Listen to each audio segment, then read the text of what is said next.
વડોદરામાં સુશેન રોડ પર સ્ટ્રીટ લાઇટના થાંભલા પડતા અકસ્માત સર્જાયો।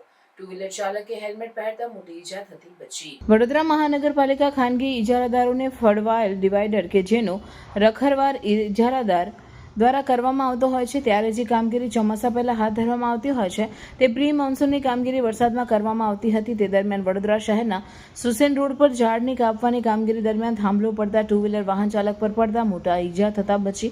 તદુપરાંત જીબી દ્વારા રોડ પણ બંધ કરવામાં આવ્યો ન હતો, જેને લઈને થાંભલો પડતા ત્યાંથી પસાર થઈ રહેલા ટુ વ્હીલર ચાલકે હેલ્મેટ પહેરવાને લીધે મોટી ઈજા થતી બચી ગઈ।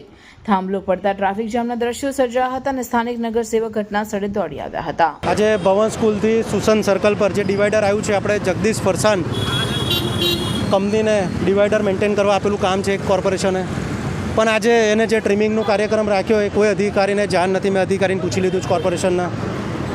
આજે હું એની ભૂલ કહું છું કે એને ટ્રીમિંગ કરી છે। તમે જુઓ રોડ પર એમને બધું કટિંગ નાખીને જતો રહ્યો છે। આજે કોઈક જાનહાની થાત તો કોના સિરે આ નાખત આપણે? એમ તો બન્યું નથી, ભગવાન સાથે હોય છે હંમેશા।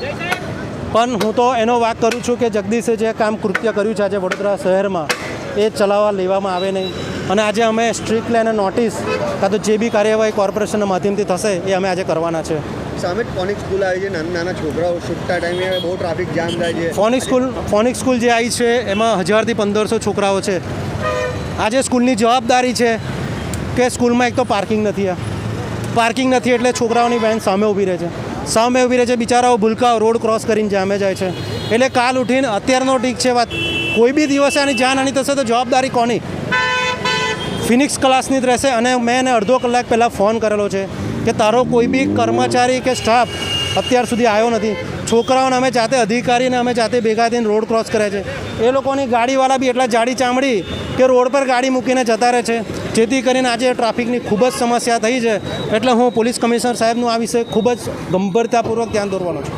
મુકેશભાઈ સર જે છે ફોનિક સ્કૂલના વારંવાર વિવાદમાં પણ આવે છે આ વાતને લઈને, પણ આજે મેં એને જાતે બી વાત કરી છે મુકેશ સરને, અડધો કલાક થયો છે, એનો કોઈ બી સ્ટાફ અત્યારે નીચે આવ્યો નથી। એટલે હું ફૂલ એક્શન મોડમાં આના વિરુદ્ધમાં છું। અત્યારે થાંભલા પડ્યા ને કંઈક કોઈને ઈજા કે 3 થાંભલા પડ્યા છે ને ઈજા અત્યારે મારા ખ્યાલ પ્રમાણે હું 1 કલાકથી ઊભો છું પણ કોઈ ઈજા અહીં થઈ નથી, કારણ કે પ્રિકોશન લઈને અમે લોકોએ વડોદરા મહાનગરપાલિકાની સંપૂર્ણ ટીમે આ કામ કર્યું છે।